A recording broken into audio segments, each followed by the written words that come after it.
So for lesson 3, we're going to take a look at some word problems. We're going to be demonstrating our understanding of area and perimeter formulas by solving some multi-step real-world problems. So we're going to solve the following problems, and remember we're going to use pictures, numbers, or words to show our work. So for number 1, the rectangular projection screen in the school auditorium is 5 times as long and 5 times as wide as the regular screen in the library. Now the screen in the library is 4 feet long with a perimeter of 14 feet. Okay, so you have some multiple steps here. So first we're going to start off with the projection screen in the library. Okay, so we know that the screen is 4 feet long. Okay, so, and we know the perimeter is 14. So now using our perimeter formula, we know that we have 14 is a perimeter, and that equals 2 times 4 times, or 4 plus the width. Okay.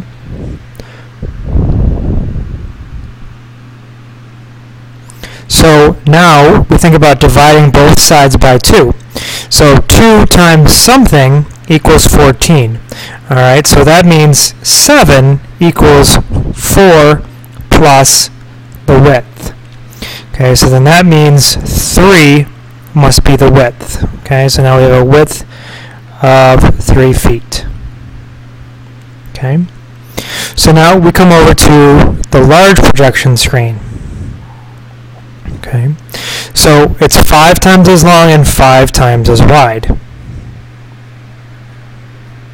Okay, so we have 5 sections of 4, and then along the side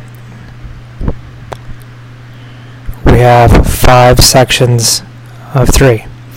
Okay, so again we want to know what is the perimeter of the auditorium. Okay, so now this side right here is 5 times 3, or 15. This side right here is 5 times 4, which is 20. So now we go back to our perimeter formula. Okay, so now this time we're doing 2 times 15 plus 20. Okay, and then 15 plus 20 equals 35. Okay, so now we need to do 35 times 2. Okay, so 5 times 2 is 10. 2 times 3 is 6, plus 1 is 7. So we have a perimeter of 70 feet.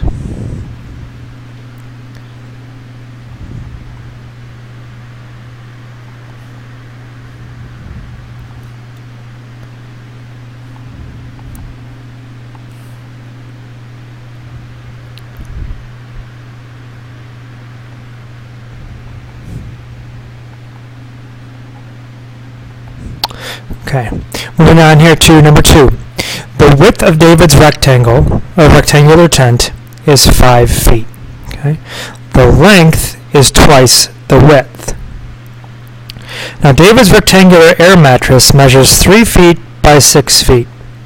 So if David puts the air mattress in the tent, how many square feet of floor space will be available for the rest of his things? Okay, so now let's set up our visual here. Okay, so here's a bird's eye view of his camping tent. So we know the width is 5 feet, and the length is twice that. So we have 5 and 5, so his width is 10 feet. Okay, now he lays his sleeping bag down. Okay, and so here's his sleeping bag right here. Okay, now that has an area of 3 by 6 feet. Okay, and we want to know how much space is all of this out here. Okay, so what we're going to do is we're going to find the area of the tent, and then we're going to find the area of the mattress. And then when we subtract those two amounts, we'll get the area of our leftover section here. So the tent, we have 10 times 5, which gets us 50 square feet. Okay. The air mattress, okay, is 3 times 6, okay, which equals 18 square feet. Okay, so now what we're going to do is to find the area of the rest of the tent. We're going to 50 minus 18, because if this total is 50, this small section right here is 18. Everything else will be our answer. Okay, so we go through, subtract these out, and we get 32. Okay, so there will be 32 square feet available. Okay, so this part right here would be our 18, our 32, or sorry, our 18. The rest of this will be 32, and 32 plus 18 will get us our total of 50. Okay. All right, moving on to number 3. Jackson's rectangular bedroom has an area of 90 square feet. Okay. Now the area of his bedroom is 9 times that of his rectangular closet. If the closet is 2 feet wide, what is the length? Okay, so let's set this all up here. So we've got his bedroom, and then we've got his closet. Okay. Alright, so we know the bedroom has an area of 90 square feet. The area of his bedroom is 9 times that of his rectangular closet. So that means closet times 9 gets us the bedroom. Okay, well then that means the closet has an area of 10 square feet.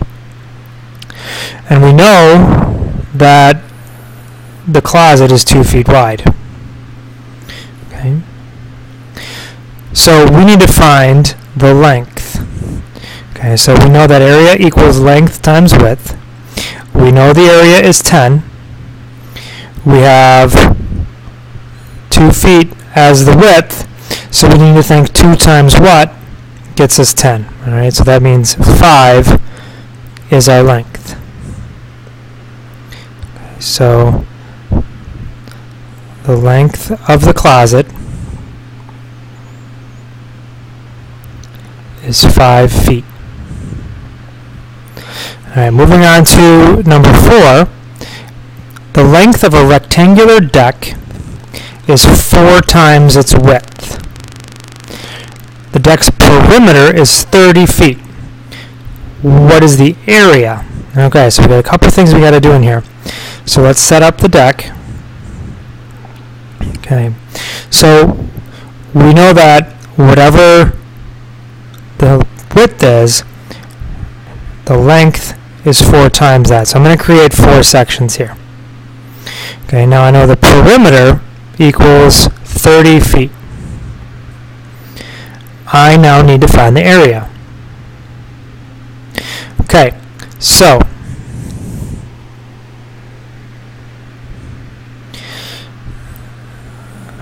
perimeter equals 2 times length plus width. Okay, so the perimeter is going to equal 30, but we're going to hold off on that for right now. Okay, so our length, we're going to say is 4. We don't know how much they are, but it's 4 units. Okay, so we're going to say this is 4 units. And then this right here is going to be 1 unit. Okay, we don't know an exact measurement, but we know we have that 4 times its width. So now we're going to do 4 plus 1 for our length plus our width. So now we have 2 times 5, which equals 10 units. Okay, so now we know that the perimeter equals 10 units. And those 10 units have to equal 30 feet. Okay, so if 10 units equal 30 feet, that means 1 unit equals 3 feet. Okay, so now we can go back up here And we know that each of these units is going to be 3. Okay? Alright, so now we can go back to our area here. Okay. So now our length we see is 3. And we have a width of 4 times 3, which would be 12 feet. Okay, so to find the area now, we would do 3 times 12 to get 36 square feet. Okay, so there's a lot in this one because we have to figure out how much those units are. So we run through our perimeter problem, find out that our perimeter is 10 units, then compare that to our actual measurement of feet. So that one's definitely a little bit trickier.